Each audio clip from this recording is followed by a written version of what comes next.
Hello, YouTube. This is the Galley La Podcast, and today we are going to be talking about how the dreams of the Straw Hat Pirates, how their dreams are going to be affected by the possible or the eventual flooding of the One Piece world, according to the recent revelation made by Vegapunk. And so we will be spoiling here, so maybe spoiler warning and everything like that. So make sure you're caught up to the most recent One Piece chapter.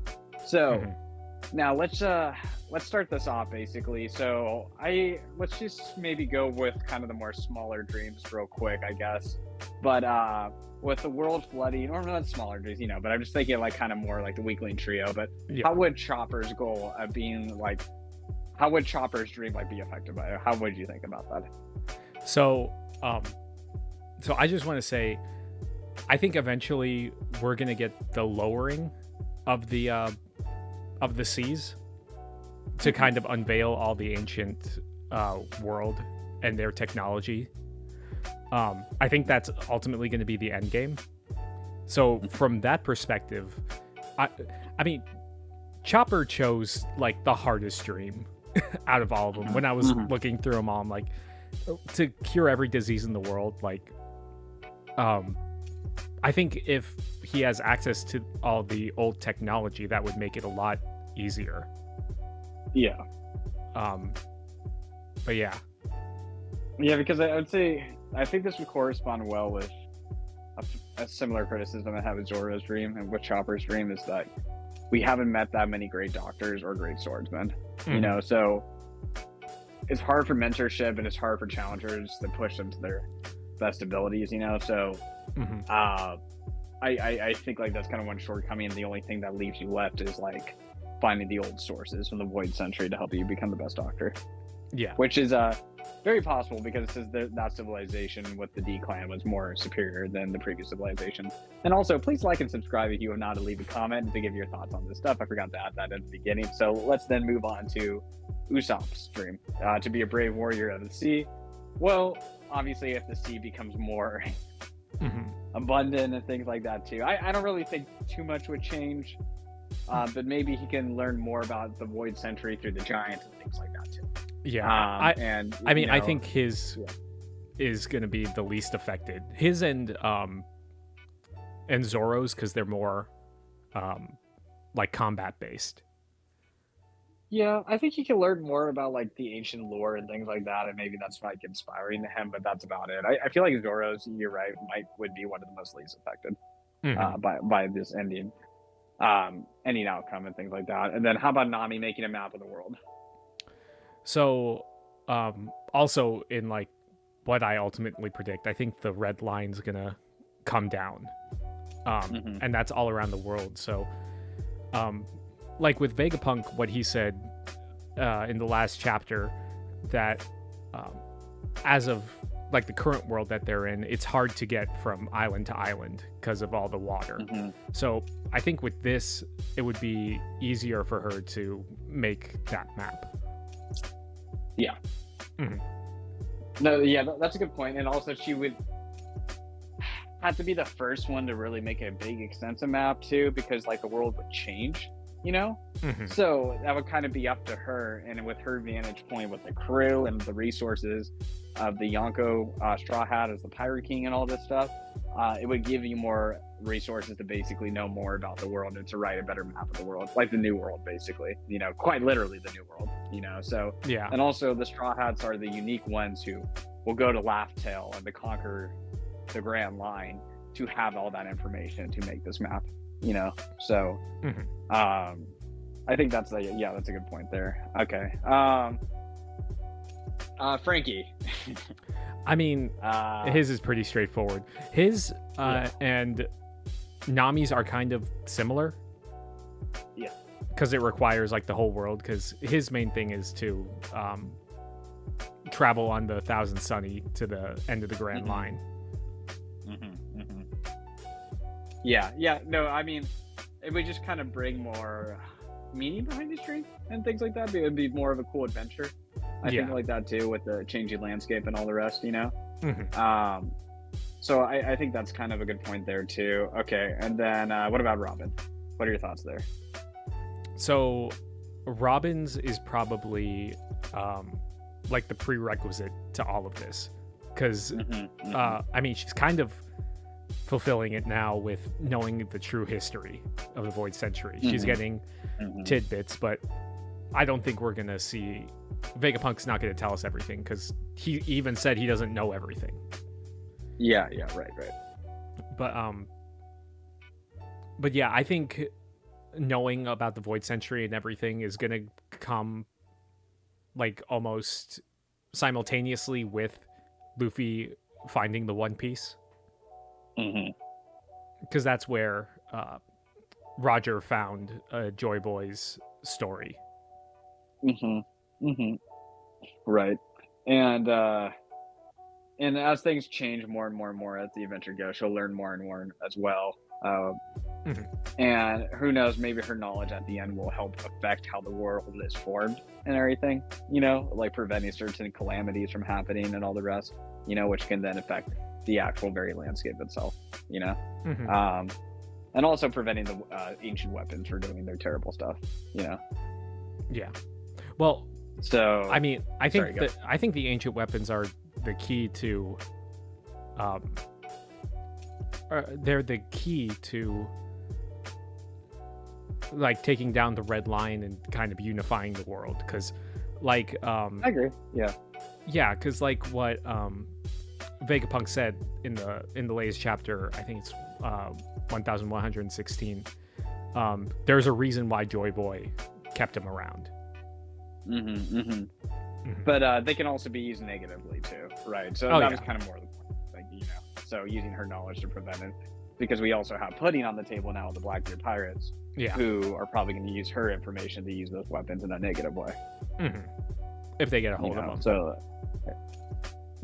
So which is a possibility. Yeah, they're gonna off-screen all of Wano. That I wouldn't be opposed to that. Get hold of Pluton. The next one. Brooke. So with Laboon, I think it would be just simply easier for him to get there, because of the Straw Hats. Yeah. I think that's pretty straightforward, Yeah, I think his is pretty simple too. He just has to survive. For sure. Sanji. So you go ahead on this one. Oh yeah. Okay, so obviously there's like I didn't make this theory, but it's been around for a bit. But basically, it's an interesting thing where you see the all blue as just kind of this rumor thing and all the rest. But what if it's just not merely a rumor, but it's kind of been a legend that's been passed down for centuries and centuries? Because at one point the all blue actually did exist, but it doesn't exist currently, which is why nobody can find it, right? But only like a skilled person who basically Joy Boy's crew. So as a result of the all blue not existing at that point, I think it's more of a fact because it was gone because of how the world government restructured everything in the world with the flooding and things like that. So I think once Joy Boy conquers Laugh Tale, Luffy conquers it, basically it's going to lead to where the four seas come back together and they create the all blue in that way. And I would say kind of like my quick mini theory right here is simply as a result that for him to be like the new Zeph, he's going to take the Germa sailboats from the Germa kingdom and he's going to reunite them to make a Baratier-esque type of kingdom. Instead of Germa bringing pain and suffering upon the world, he brings food to heal the world. And since he is kind of an heir to become a king, he would become the king of this new Baratier-esque place in the all blue, basically. And since we've seen so many connections between Sanji and Joy Boy, because like King obviously was a Lunarian who had a lot of aspirations towards Joy Boy and knowledge of Joy Boy, and he thought Kaido was Joy Boy. Well, Queen identifies potentially Sanji as being a Lunarian too. We saw Sanji wake up and nod Zoro when it came to Luffy activating Gear 5 for the first time.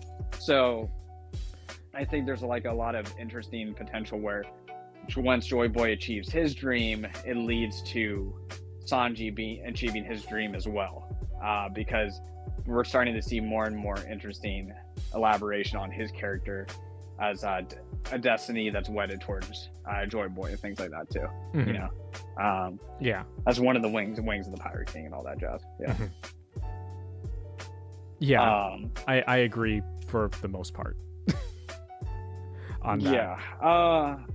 Yeah, and so that's just kind of how I see how his dream would be affected. I'm not convinced the all blue exists. I think it was just handed down as kind of like an old lore story, basically. Yeah, you know? I mean, it had to have existed at some point. I agree. Yeah, just like in the Void Century, basically, and that tale's like been passed down over and over and over again, basically. Yeah. So, but right now it doesn't exist currently, which is why nobody can find it. Yeah. So. Yeah, but speaking of water, what do you think about Jinbei's dream? Because his is to Jinbei have coexistence between humans and fishmen, which I think would be inevitable because of like the rising or it all depends on whether or not everything the sea waters rise or lower. But either way, I think Noah's going to be used in the end because Oda's waiting to pull the trigger on that one. But but yeah, if Jinbei, I think Jinbei's is going to work because I think eventually everyone's going to have to work together in the end. Yeah, and it will just bring. So, what was it? Queen Anuini? Sorry, yeah. Otohime. Otahime, yeah. Otahime, her whole point was like she wanted to join the world government to reestablish communications and all the rest and connections with the world, and then obviously some bad stuff happened to prevent that.